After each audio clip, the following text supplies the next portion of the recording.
part two of the white woman running a Chinese restaurant and why she shut it down.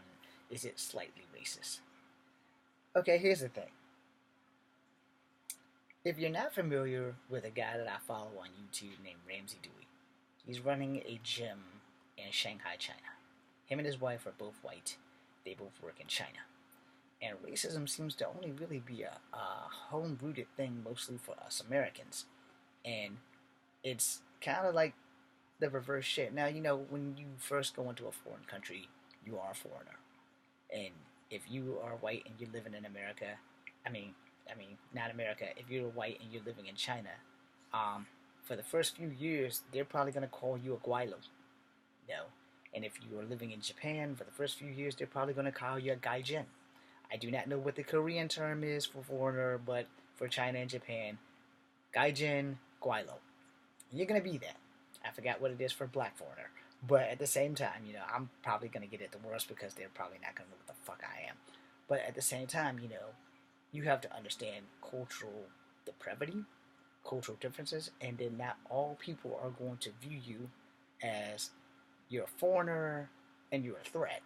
Where some people will view you as a foreigner and a threat. So for it to not be slightly racist for them to close down the white lady because she's not an Asian woman and she's running a Chinese restaurant, I think it's fucked up. That's just my personal opinion. I think it's totally fucked up. And I do follow Ramsey Dewey, and he has a lot of Asian friends in his gym, and a couple of white people in his gym, and it's a good thing. There's diversity there in Shanghai. And I'm like, okay, I really like the guy. I follow everything he does. I admire him. He does not put other martial artists down. He does not delegitimize them. He does make fun of their shit. So I do give him credit for that because he's made fun of things and he shows us what works and what does not work.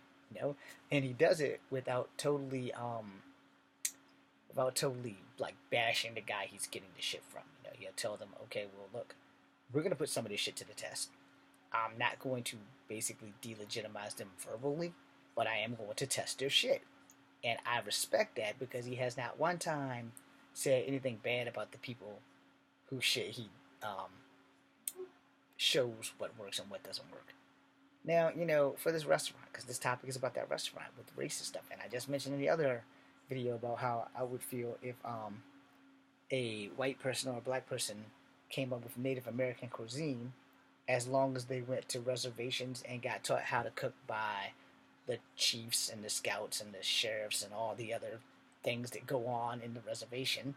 Clearly, you can tell I've never been to the reservation. Clearly, I am part Native American, but my grandmother and her mother never really took us back to the reservation. All right, so that being said, I think that I wouldn't have a problem with it, especially if they're really good cooks. If they can cook a Cherokee dish and it tastes freaking awesome, so be it. Like I said, I've never really had Cherokee food. I've had some Native American conjurings, and I'm gonna call it that because my grandmother Bay put corn in pancakes. I don't know what the hell she was thinking, but I know that I was forced to eat that shit. So, it's a touch and go subject for me, and I figured that if you can cook and you are a professional and you have gone around the world, as I said in the other video about like Emerald and stuff like that, and you can cook decent tasting food, if not better tasting food than the place you were taught it, then you shouldn't be shutting down. You should just deal with the clusterfuck or the backlash. But on the other hand, we should probably give other people a chance to study our culture, learn our culture, and improve on what they can improve, and not be so trivial or criticize the shit that they do because of their race. Like I said in the other video, there's a Japanese restaurant here. There's Japanese women in there, and there are white men in there who speak fluent Japanese, and they were younger than me, and they're just flying off in Japanese. And the orders are coming, they're writing it down, and I don't know if they're writing it in English or if they're writing it in Japanese, but they're doing their thing. It's getting done. And I'm like, okay. Now, again, I've never eaten at the Japanese restaurant. I don't remember the name of the damn thing, but it's right on West Main Street. It's right where, it's like right across from the Hampton Inn. I was about to go back in time and say it's right across from what used to be the jail house. That's a long story. Anyway, the fact of the matter is that, we got we got white delivery guys working for Asian people, and I don't think that there's anything wrong with that. I think that's cool as shit, to have some white dude be told where to go in Japanese, and he goes, "Hi!" and then he jumps in his car, and he rolls out, and then he comes back, he gives them the money. It's fucking awesome. But, I think that if America would take a knee to racism, none of this shit would have ever happened, and Lucky Lee's would probably still be up and running up in New York. Now, here's the thing about New York, all right? If I gotta say anything about racism, I gotta say this about New York. I don't recall New York having too many racial problems, maybe some territorial problems, but not so much racial problems, because there are poor people in the Bronx that are white. There are poor people in the Bronx that are black. There are poor people in the Bronx that are Hispanic and Asian as well. And in case you don't know, if you are Hispanic and you are of Incan, Aztec, Mayan, or Amazon from South America, or Mexican from Mexico, your asses are actually Asian, because all Native American tribes are Asian. The end of that. But the whole point of the matter is that they said that she had a lot of backlash from the Asian American community. Now, here's the thing about that, because I'm going to say it, and I'm going to quote this straight out of my girl Kelly Hu's character, Pepe. In one episode of Martial Law, she had mentioned that in China, they're too American for the Chinese, and in America, they're too Chinese for the Americans. So they're torn between that when you're ABA, or ABC, or ABB, or ABK, or ABJ. For all those who don't understand, ABA, American Born Asian, just so that you fit in the whole damn thing, ABA. ABC, American Born Chinese. ABJ, American Born Japanese. ABK, American Born Korean. ABV, American Born Vietnamese. ABL, American Born Laos. ABT, that could be American Born Thailand or Taiwan. ABI, American Born Indonesian. ABM, American Born Malaysian. And then if you're Polynesian or Hawaiian, or ABS, which means you'd be American Born Samoan. So you get the gist. Just go with ABA, American Born Asian. And that way you'll all fit right smack dead into that category. Alright? Now, legally they don't count Native Americans as Asian. But biologically, Native Americans actually are Asian. So the way I see it, if a Chinese person decided to open up a Native American restaurant and only serve food that is served by or eaten by Native Americans, what's the problem? They're probably going to get a little backlash from some tribal people, but that would be because they didn't come through their tribe probably and be like, yo, if you're going to cook like Seminole or Cheyenne food, maybe you would have cleared it with us. I understand that, because that would kind of be the right thing to do if a Cheyenne or Seminole came through and said, I'm going to open up a Chinese restaurant, but I never left the reservation. See the catch-22 there? I never left the reservation. So if you never left the reservation, how could you open up a Chinese restaurant? Because you never left the reservation. And if Chinese food doesn't come to the reservation, then you're not going to know what General Chow chicken you're going to make your special sauce with. And then there's chicken teriyaki and some other stuff, and you're like, okay. Which I believe teriyaki is actually Japanese. I'm not going to swear to that, though. I'm just going to put it this way. I think we all have the right to open, invest, and make a career out of things we want to do, regardless of our ethnicity, alright? I'm multicultural. I can't cook any Cherokee food. I can cook fried pork chop. I can cook fried chicken. But if you ask me to cook some shit from a Cherokee dish, that shit ain't happening, because I've never had Cherokee food. But if I could go to the reservation and be taught Cherokee dishes, then I would have something to build on.